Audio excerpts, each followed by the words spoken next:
우리가 신앙생활을 하면서 좋은 일도 있고 좋지 않은 일도 있을 수 있습니다. 내가 기도하고 계획한 일이 참 선한 것 같아도 그게 잘 되기를 바라지만 정반대의 일을 만나기도 합니다. 신앙생활을 하면 어려운 상황을 만나게 되는데 그럼 우리 모두가 이런저런 생각을 하는 것도 정상입니다. 살다 보면 해도 안 되는 어려운 상황에 봉착할 수 있죠. 많은 분들이 예수를 믿고 교회를 다니면 부자도 되고 건강하게 장수하기도 하고 자식들이 원하는 대로 학교도 잘 들어가고 취업도 되고 또 직장에서 승진도 하고 또 사업도 잘 된다. 또 자녀들이 잘 되는 모습을 보면서 정말 내가 믿음으로 잘 살았다라고 고백을 하기도 하지만 꼭 그렇게 되는 경우는 아니라는 것입니다. 적당히 어려운 것이 아니라 건널 수 없는 홍해가 다가오는 일도 있습니다. 이러지도 못하고 저러지도 못하는 그런 절박한 상황을 우리가 경험하죠. 더 이상 미래가 없는 것처럼 절망적인 상황을 맞이하기도 합니다. 기억하세요? 코로나가 있었을 때, 코로나, 사람을 만나지 않았고 사람하고 접촉을 하지 않고 마스크 쓰고 글러브 끼고 그것도 모자라 또 닦고 여러분 제가 기억합니다. 코로나 시작됐을 때 우리 교회에서 매뉴얼을 만들었잖아요. 몇 가지 매뉴얼 중에 손을 몇 번 시작을 했죠? 손을 몇 분? 몇 초? 30초. 30초만 기억하시는군요. 그거 할 때 무슨 기도하라고 했죠? 주기도문. 하늘에 계신 우리 아버지 이름이 거룩히 여김을 받으시오며 나라의 임하옵시며 그렇게 제가 설교했던 거 기억합니다. 접촉이 그렇게 무서웠어요. 그 접촉을 안 하다 보니까 사람들이 점점 외로워지고 어렵고 그리고 소식가 끊겨서 우리 교회는 다행히도 아무도 코로나 때 세상을 떠난 분이 없지만 다른 교회 얘기를 들으면 코로나 기간에 세상을 떠난 분이 있어요. 옛날에 저 EM에 다녔던 청년의 아버지가 코로나 때문에 돌아가셔서 제가 장례식을 하기도 했습니다. 여러 가지 상황들이 벌어졌습니다. 여러분 그래도 코로나를 우리가 이겨 오늘 건강하게 살아가고 있습니다. 그때만 하더라도 이게 끝인 줄 알았습니다. 이게 어떻게 되는 일일까? 그런 상황에서 모두가 당황하지만 그러나 우리가 바라볼 것은 하나님이셨고 하나님이 우리의 삶을 주관하셨다라는 것을 우리는 다 믿고 있습니다. 여러분 한국에 BTS를 아시나요? 네. 뻘어 아세요? BTS 팬클럽이 이름이 아미입니다. 아미 아세요? 아미 영어예요. 아미 군대란 뜻입니다. 여러분 이 아미들 가운데 그들이 이 BTS의 노래를 듣고 어렸을 때 자기의 삶이 너무 힘들고 어려워서 어린 나이에 목숨을 끊으려고 했던 사람들이 많았다고 합니다. 그런데 그들의 노래를 듣고 소망을 얻고 내가 다시 살아야겠다. 이렇게 살면 안 되겠구나 해서 마음을 바꾸어서 그래가지고 다시 새로운 삶을 살기로 결단하고 그리고 그 사람들이 아미의 대표가 됐어요. 각 나라의 아미예요. 한국 사람만 아미가 아니고 전 세계의 아미 팬들이 있는 거예요. 제가 1부 때도 그런 얘기 했는데 갑자기 아미 팬들을 통해서 BTS가 항상 노래 차트에 1등 하다가 갑자기 영웅 시대로 바뀌어가지고 말이에요. 임영웅 때문에 이 BTS가 2등에 계속 머물러 있는 거예요. 그래서 아미가 도대체 이 영웅이가 누구야? 영웅이 때문에 한국에서는 BTS가 1등을 하다가 1등 자리를 지금 뺏기고 있다는 거잖아요. 그런데 영웅이가 되었던 BTS가 되었던 이 코로나 때도 말이에요. 제가 가만히 유심히 보니까 노래 한 곡에 사람이 저렇게 변하는구나. 노래 한 곡에 사람이 저렇게 회복되는구나. 노래 한 곡에 사람이 죽을 것 같은데 다시 살아야겠다는 힘을 얻는구나. 그거 많이 느낀 게 있어요. 여러분, 우리는 생명이 되시는 예수 그리스도를 믿고 있어요. 생명이 되신 예수 그리스도를 찬양하고 있어요. 생명이 되시는 예수 그리스도를 우리는 함께 말씀을 통해 듣고 있고 그 말씀을 우리가 먹고 있어요. 그러면 여러분, 이 세상에 아무리 좋은 노래가 있고 내게 위로가 됐다 하더라도 가장 나를 위로하시고 나에게 힘이 되시는 분은 예수 그리스도라는 믿음이 우리에게 있어야 되지 않겠어요? 우리가 그냥 믿음 생활하는 거 아니잖아요. 내가 그래서 물었습니다. 도대체 너희들은 무엇 때문에, 제가 직접 물은 게 아니고 찾아봤어요. 찾았어. 물은 사람이 너무 많은 거예요. 근데 누군가가 옆에서 격려의 말, 힘이 되는 말, 다시 한번 확신을 줄 수 있는 어떤 긍정적인 말이 엄청난 힘이 되었다라는 거예요. 그래서 제가 가사를 하나 읽을 테니까 한번 들어보세요. BTS의 Love Yourself입니다. 어쩌면 누군가를 사랑하는 것보다 더 어려운 게 나 자신을 사랑하는 거야. 솔직히 인정할 건 인정하자. 거기 있었어요. 할까 말까 했는데 그대로 해야죠. 빼먹으면 안 되잖아요. 내가 내린 잣대들은 너에게 더 엄격하다는 걸. 그러면서 You have shown me I have reasons. I should love myself. I am learning how to love myself. 자기 자신을 사랑할 줄 아는 것도 우리에게 참 필요하다는 거예요. 여러분, 하나님이 하나님을 사랑하고 이웃을 사랑하라고 얘기하는 말씀에 숨겨진 뜻이 뭔지 아세요? 나를 사랑하는 거예요.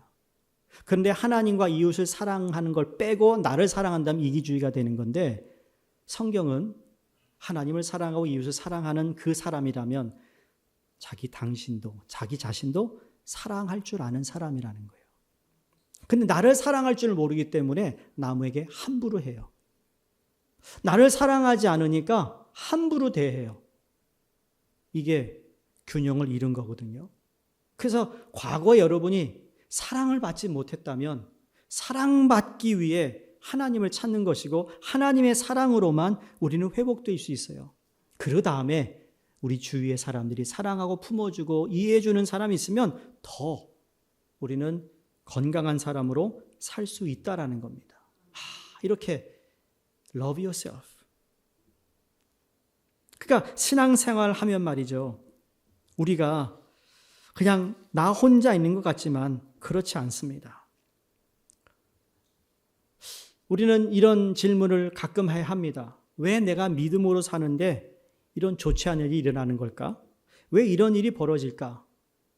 그 질문을 여러분 히브리서를 이 서신을 받아봤던 그 당시의 그리스도인들의 입장으로 한번 돌아가 보세요. 그들이 어떤 마음일까?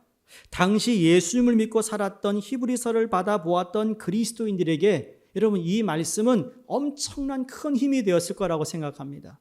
아주 단순하고 별 설명이 없는 것 같지만 지금까지 믿음의 사람들 시리즈 설교를 여러분과 하면서 믿음에 나오는 믿음으로 그 한 사람 한 사람을 우리에게 소개해 주잖아요. 그러면서 오늘 읽지 않았지만 11장 36절에 가면 또 어떤 이들은 믿음 때문에 조롱을 당했고 채찍질을 맞았고 결박되었고 옥에 갇히는 시련도 받았다. 내가 조롱당하면 견딜 수 있어요. 근데 내 아이가 예수 믿는 집안이라고 조롱당하면 여러분 그 마음 엄청나게 아픈 겁니다. 내가 맞으면 괜찮아요. 내 자식이 예수 믿는다는 것 때문에 누구에게 꾼발을 맞고 만약에 얻어맞았다면 그거 엄청나게 아픈 거예요. 이런 일을 당했다. 그는 37절에 돌로 치는 것은 물론이요 톱으로 사람의 팔목을 자르고 다리를 자르고 그리고 칼과 죽음을 당하고 양과 염소의 가죽을 입고 유리하여 궁핍과 학대를 받았다고 증언합니다. 하나님의 은혜로 선택받고 하나님의 말씀으로 살겠다고 했던 사람들에게 이런 핍박이 온다는 거예요. 우리는 꽃밭만 걸으려고 하죠. 꽃밭을 걷기 위해서는 돌밭도 걸어야 되고 거친 광야길도 가야 되는 겁니다. 자, 하나님의 전적인 선택을 받은 애굽에 살던 이스라엘 백성들, 이제 탈출을 합니다. 10가지 재앙을 통해 이미 그들은 구원을 받았습니다. 애굽인들은 구원받지 못했고, 애굽 사람들의 장자와 첫 짐승들이 다 죽는데도 불구하고 이스라엘 백성들, 문설주의 어린 양의 피를 바른 그 집안은 다 살았고, 그리고 이제 바로가 가라고 떠나라고, 애굽을 떠나라고 허락을 합니다. 그렇게 나갔는데 무엇이 앞에 오늘 가로막고 있어요? 홍해가 가로막고 있어요. 선택받았고 하나님의 은혜고 구원을 받았음에도 불구하고 믿음으로 어쨌든 따라 나갔어요. 그런데 홍해가 앞에 있어요. 여러분, 예수를 믿는다고 홍해가 없는 것이 아니라는 거예요. 예수 믿는 사람에게도 장애가 있을 수 있고, 실패가 있을 수 있고, 실직당할 수 있고, 부도가 날 수 있고, 질병이 있을 수 있으며 죽음이 내 앞에 올 수도 있어요. 그런데 이스라엘 백성 앞에 홍해가 있는 것은 하나님 말씀에 이게 우연이 아니라 하나님이 섭리 가운데 하신 것이라고 말씀하고 있습니다. 오늘 읽은 본문 말씀의 배경은 출애굽기 14장입니다. 하나님께서 모세에게 의도적으로 홍해 앞에 이르게 합니다.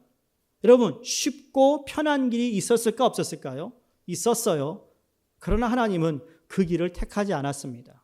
하나님이 지금 이스라엘 백성을 인도하는데 저 앞에 홍해가 있을 거라는 걸 알았을까요? 몰랐을까요? 아셨어요. 그럼에도 불구하고 그들을 인도하셨습니다. 왜 그렇게 인도하셨는가? 그 질문에 출애굽기 14장 4절에 이렇게 대답합니다. 내가 바로의 마음을 완악하게 한즉 바로가 그들의 뒤를 따르니 내가 그와 그의 온 군대로 말미암아 영광을 얻어 애굽 사람들이 나를 여호와인 줄 알게 하리라 하심에 무리가 그대로 행하니라. 자, 10가지 재앙을 일으켰는데도 아직까지 마음이 완악했던 바로입니다. 그래서 하나님은 홍해를 통해서 하나님의 존재와 역사 속에 개입하여서 하나님의 백성을 살리시고 구원하시는 그 모습을 애굽인들에게 보여주기 위해서였다고 말씀하고 있습니다. 그런데 그걸 보지 못했던 백성들은 어떻게 반응하는가? 14장 10절에 이렇게 말합니다. 바로가 가까이 올 때 이스라엘 자손이 눈을 들어 본즉 애굽 사람들이 자기들 뒤에 이른지라 이스라엘 자손이 심히 두려워하여 여호와께 부르짖었다. 두려워했고 그 다음에 부르짖었습니다. 그 후에 어떻게 됐습니까? 바로 그 이어서 11절에 이렇게 말해요. 모세에게 이르되 애굽에 매장지가 없어서 당신이 우리를 이끌어내 이 광야에서 죽게 하느냐? 어찌하여 당신이 우리를 애굽에서 이끌어내 우리에게 이같이 하느냐? 뭘 느끼십니까?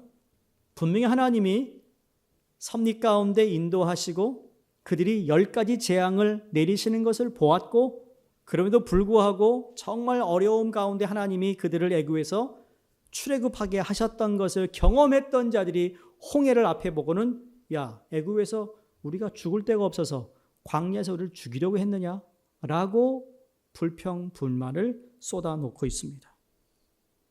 이게 믿음이 없는 사람들의 모습입니다.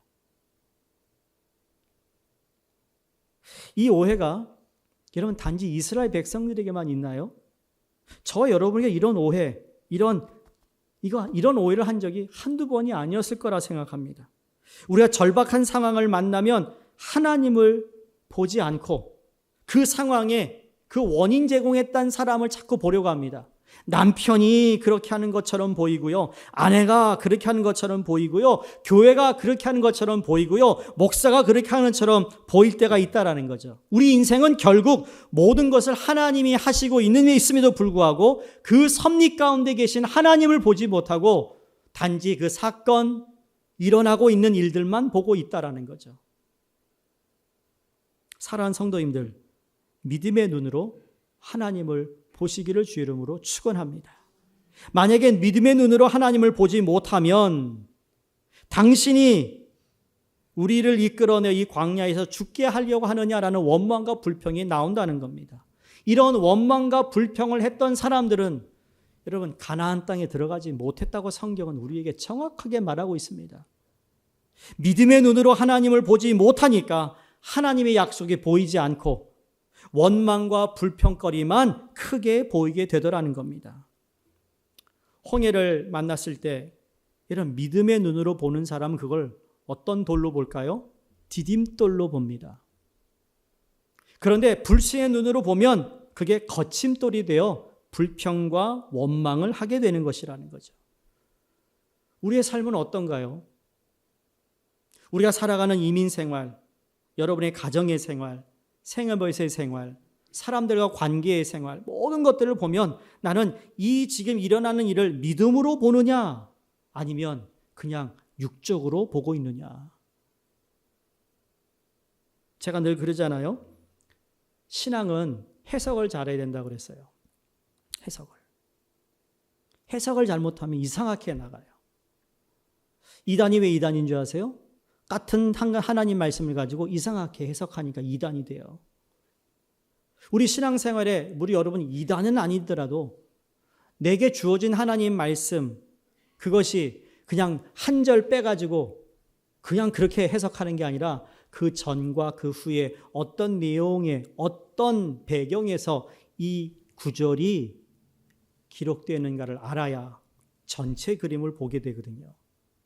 그 순간에 어떤 일이 벌어졌을 때 그러면 그 전과 후에 어떤 일이 있었을 것인가를 정확히 우리가 봐야만 우리가 그 다음에 해야 할 우리의 마음과 모든 것들을 준비할 수 있는 거예요. 왜냐하면 출애굽기 13장 18절에 출애굽기 14장이 있기 전에 이미 하나님은 말씀하셨습니다. 이스라엘 백성들이 이렇게 말합니다. 하나님이 홍해의 광야길로 돌려 백성을 인도하시매. 하나님의 주권으로 의도적으로 하나님이 인도하신 것이라는 거죠. 하나님이 너무나 그들을 잘 아니까 피할 길을 아예 주지 않고 하나님과 하나님의 약속만 의지하고 전적으로 믿음으로 앞으로 갈 수 있게 하셨던 겁니다. 제가 나누지 않았지만 출애굽을 한 이스라엘 백성들이 그 많은 인구가 지금 애굽 군인이 쫓아오고 있는데요. 그들을 대항해서 전쟁을 치렀다. 여러분 어떻게 될 것 같아요? 노예들이 자기 밥 먹을 농사만 지었고요. 그 외에는 무슨 일을 했죠? 노동했어요. 죽으라고 노동했어요. 애굽에서. 그 자기들이 밥 먹을 것만 농사 지었으니까 뭐 풍성한 음식이 있었던 것도 아니죠. 무슨 고기를 먹어. 고기 못하고 못 먹었어요. 바싹 말았을 거예요, 다. 그런 이스라엘 백성들이 출애굽할 때 여러분 총이라 할 뻔했어요. 칼과 방패를 가지고 나왔나요? 아니요. 삽을 가지고 나왔을까요? Maybe. 아마 농사 지을 수 있는 거 몇 가지 가져왔을 겁니다. 그럼 모세가 야! 저 지금 군대가 오고 있다. 10줄 서, 10명 쫙 서. 너희들은 방패야. 그러니까 너희 그냥 죽을 거야. 그러면서 뒤 있는 사람들은 하여간 무조건 던져. 돌 던지고 뭐 다 던져. 그래가지고 우리가 전쟁을 이겨야 된다. 여러분 그 방법을 하나님이 택하게 했다면 이스라엘 백성이 살았을까요? 죽었을까요? 다 죽었을 겁니다. 지금 애굽의 바로가 악이 여기까지 올랐습니다. 그러니 한 명도 살려두지 말고 죽여라 했을 겁니다. 그렇게 해서 만약에 전쟁을 했다면 다 죽었을 겁니다. 그리고 전쟁을 해도 두려워서 전쟁할 수 있는 군사훈련을 한 번도 받아본 적이 없어요. 우리 한국분 남자분들은 다 군대 갔다 왔잖아요. 그렇죠? 아니면 예비군이라도 갔다 왔잖아요. 그렇죠? 저는 우리 KM 목사님처럼 황 목사 1.5세 맞아? 그럼 예, 맞습니다. 예비훈련 갔다 온 거 아니야? 왜요? 하도 한국말을 잘해서. 아닌데요. 가고는 싶어요. 나 받아준다면 나 지금도 가고 싶어. 군대는. 군복 한번 입고 싶다니까요. 그래가지고 지금 제가 우리 교단의 군목 배서인입니다. 인돌서입니다. 원하는 사람 제가 사인하면 보내줍니다. 군목하라고. 근데 군목 연령이 58세로 늘었대요. 하나님 사인입니까? 58세로 늘었대요. 그래가지고 58이 지금 갓된 어느 목사님이 연락 와서 목사님 군복 지원합니다. 사인해 주세요. 그래서 알았다니까요. 58세. 없다라는 거예요, 군복이. 지원 안 한다는 얘기예요. 그러니까 군의 어떤 훈련을 한 번도 받아보지 않은 이스라엘 백성들이 전쟁을 치른다는 건요, 말도 안 되는 이야기예요. 그래서 하나님이 홍해 앞으로 갖다 놓으신 거예요. 여러분, 우리가 갈 데가 없이 그냥 코너에 몰리는 그때를 우리는 어떻게 보면 막 하늘이 무너지는 것 같고 이젠 끝이다. We are finished. 그런 마음 같잖아요. 아니요. 그때가 하나님이 길을 여실 때라고요. 그래서 하나님을 The way maker라고 하는 거예요. 길을 내시는 분. 그게 기회예요, 여러분, 기회. 위기가 기회가 된다는 바로 그런 의미예요. 그러니까 홍해 앞에 절벽이 있어서 옆으로 못 가고 뒤에서는 하나님이 그렇게 시나리오를 만드신 거죠. 아무것도 할 수 없지. 봐라. 내가 뭐하나. 자, 그렇다면 이스라엘 백성들로 하여금 홍해를 건너게 했던 그 믿음은 무엇이었는가? 세 가지입니다. 믿음은 주님 앞에 가만히 설 줄 아는 겁니다. 가만히 설 줄 알아야 합니다. 믿음이라는 건 주님 앞에 조용히 설 줄도 알아야 되는 거예요. 광야에 갇힌 이스라엘 백성들에게 소식이 들려옵니다. 바로가 군대를 거느리고 추격해온다. 이스라엘은 꼼짝없이 이젠 죽은 몸인데 앞에는 홍해가 있죠. 양쪽에는 천연 요새 절벽이 그들을 가두고 있습니다. 이때 이스라엘 반응을 아까 뭐라고 그랬죠? 출애굽기 14장 10절에 두려워하여 여호와께 부르짖었습니다. 그 다음에 뭐라고 그랬어요? 원망합니다. 애굽 땅에 매장지가 없어서 우리를 이 광야에 불러내서 우리 여기서 죽이려고 하느냐? 이 나쁜 놈! 모세 너 뭐한 짓이냐? 바로 이때 하나님 모세를 통해서 이스라엘 백성에게 주셨던 처방이 뭐냐? 출애굽기 14장 13절 이하를 보시면 모세가 하나님의 인도하심으로 이 말씀을 주고 있습니다. 모세가 백성에게 이르되 너희는 두려워 말고 가만히 서서 여호와께서 너희를 위하여 행하시는 구원을 보라. 너희가 오늘 본 애굽 사람을 또다시 영원히 보지 못하리라. 여호와께서 너희를 위하여 싸우시리니 너희는 가만히 있을지니라. 여기 가만히라는 대목이 2번 나옵니다. 가만히. 시편에 Be still and know that I am your God. 너희들은 조용히 있으라. 내가 하나님임을 알라. 그러셨어요. 너희들이 아무리 오두방정을 떨어도 너희들이 그렇게 막 소란쓰여도 가만히 있어. 너희들이 그러나 저러나 나는 여전히 전능하신 하나님이야. 모든 창조물을 지은 하나님이야. 너의 머리끝부터 발톱까지 다 너에 대해서 다 알고 있는 하나님이야. 그 말씀이에요. 그러니까 가만히 있어라. 제발 조용히 하라는 얘기예요. 주님 앞에 머물러 있어 보라는 것입니다. 인간은 본능적으로 어떤 위기를 느끼게 되면 맞아요. 탈출하고 싶고 뭔가 몸부림을 시작하게 됩니다. 근데 그것도 필요하지만 지금 이 순간에는 가만히 서서 여호와께서 너희를 위하여 행하시는 구원을 보라. 여러분, 수영하지 못하는 분들이 옛날에 제가 중학교 때 한국에서 항상 여름에 이제 학생들 수련회 갑니다. 수련회 가면 저기 꼭 물가인 데로 가요. 그 강 있는 강 있는 냇가 있는 데로 갑니다. 그렇죠? 기억하시죠? 그때 정말 뭘 먹었는지 어떻게 잤는지 몰라요. 그냥 그 도장 안에 남자들 다 들어가서 잔 것 같아요. 한 100명이 들어가 잔 것 같아요. 그럼 발냄새, 머리 냄새, 별일 다 나겠죠. 근데 그땐 그게 안 났던 것 같아요. 지금 같으면 토할 것 같은데 그때는 그런 걸 몰랐어요. 다 그랬으니까. 씻긴 뭘 씻어.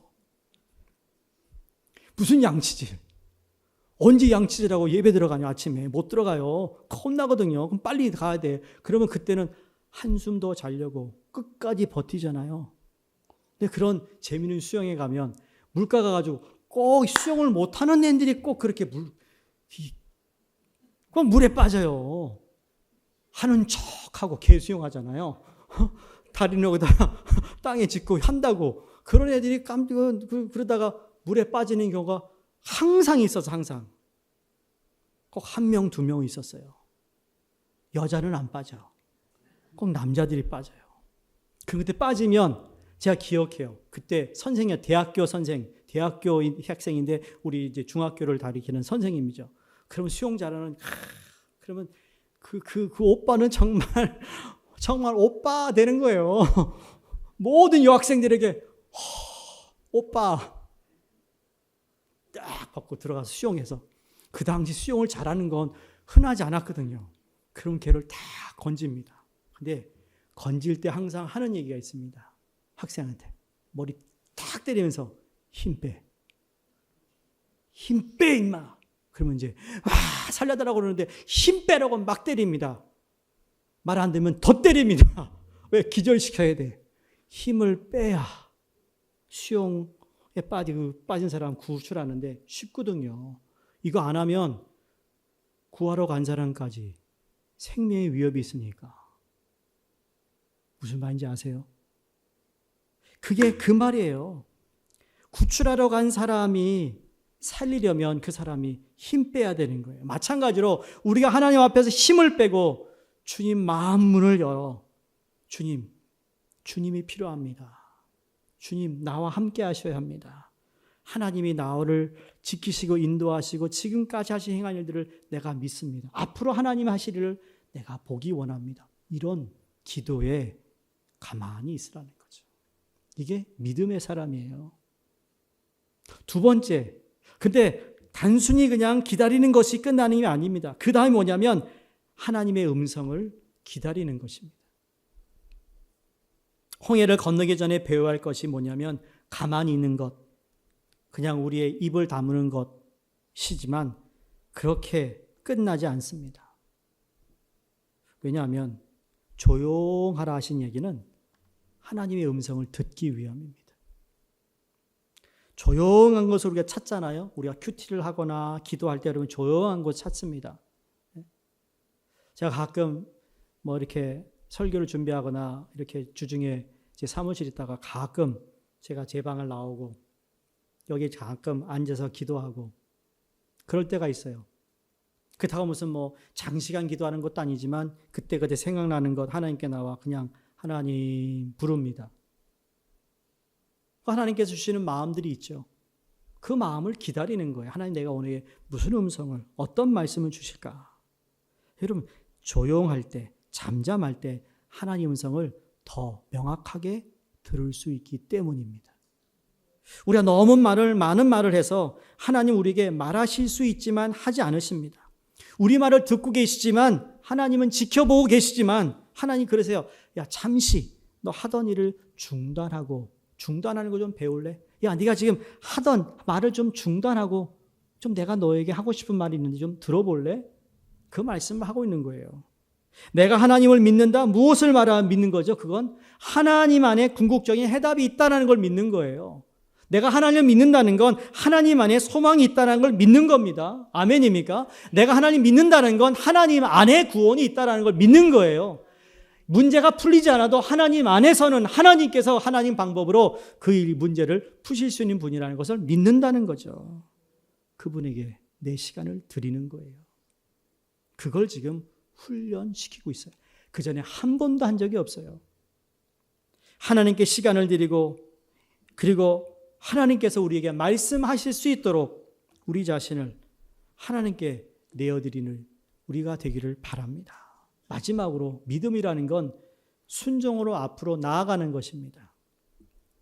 자, 하나님의 음성을 듣는다는 건 무엇을 뜻할까요? 계속 그냥 그 한자리에 가만히 앉아 그의 음성을 귀 기울이고 있는 것일까요? 그렇지 않습니다. 하나님은 절대 우리로 하여금 가만히 있게 하지 않습니다. 가만히 있게 하시는 훈련을 통하여 하나님의 음성을 듣고 하나님의 뜻을 발견한 후에는 그 다음에 뭐가 있을까요? 그 다음에 우리가 실천해야 됩니다. 그걸 오늘 말씀하고 있어요.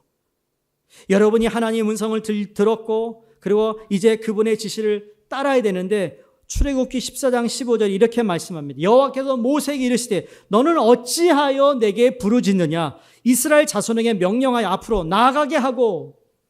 모세가 부르짖었던 것을 꾸짖는 것이 아니라 야, 네가 지금까지 부르짖어서 그래서 내가 응답했어. 이제는 내가 명령한다. 앞으로 나아가라 말하고 있습니다.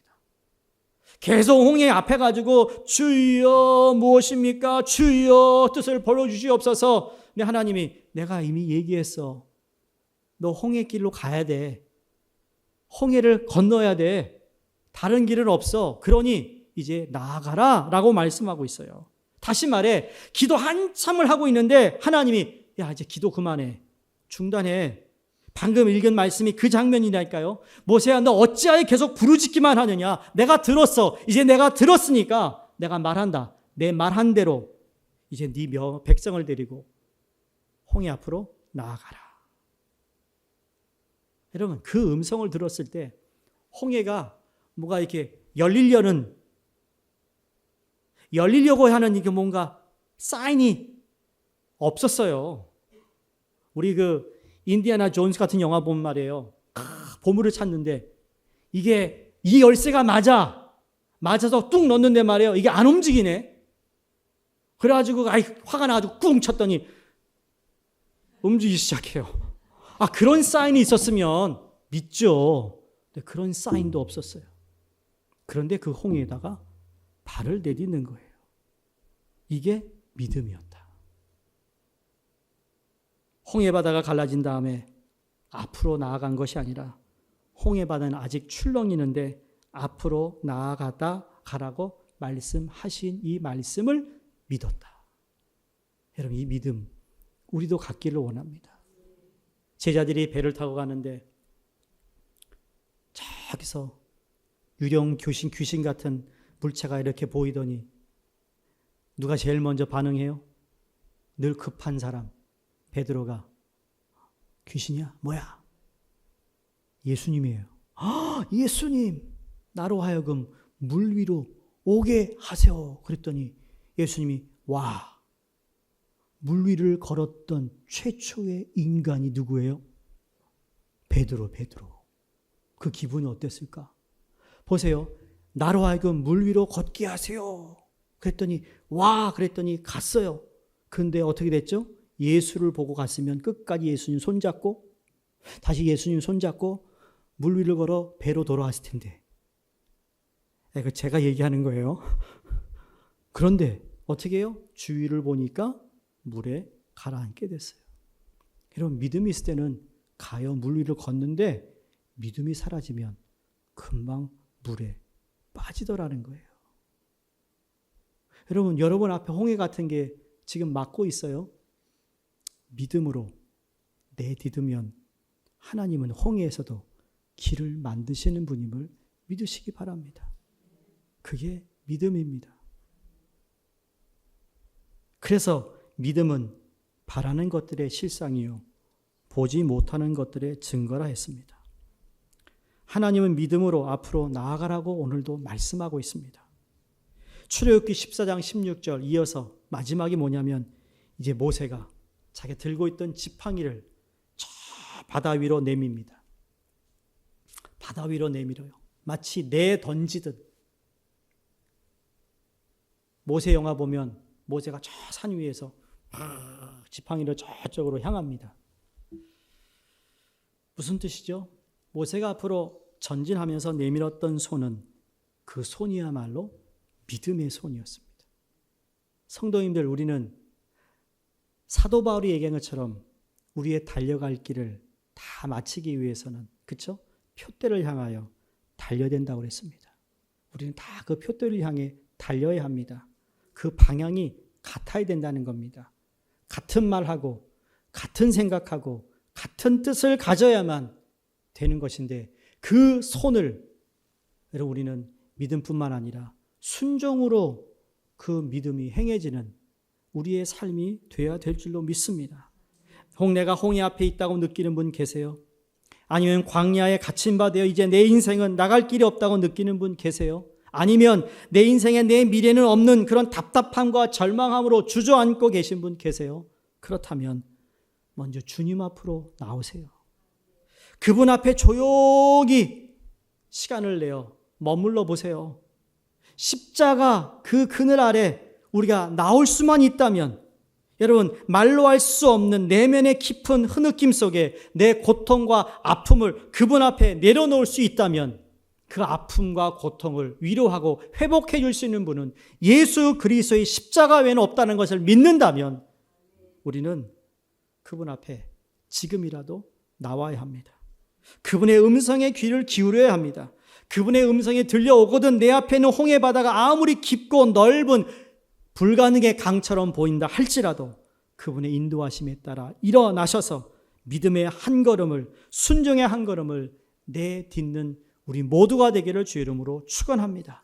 분명히 바람은 불어올 것입니다. 그러나 홍해 바다는 갈라질 것입니다.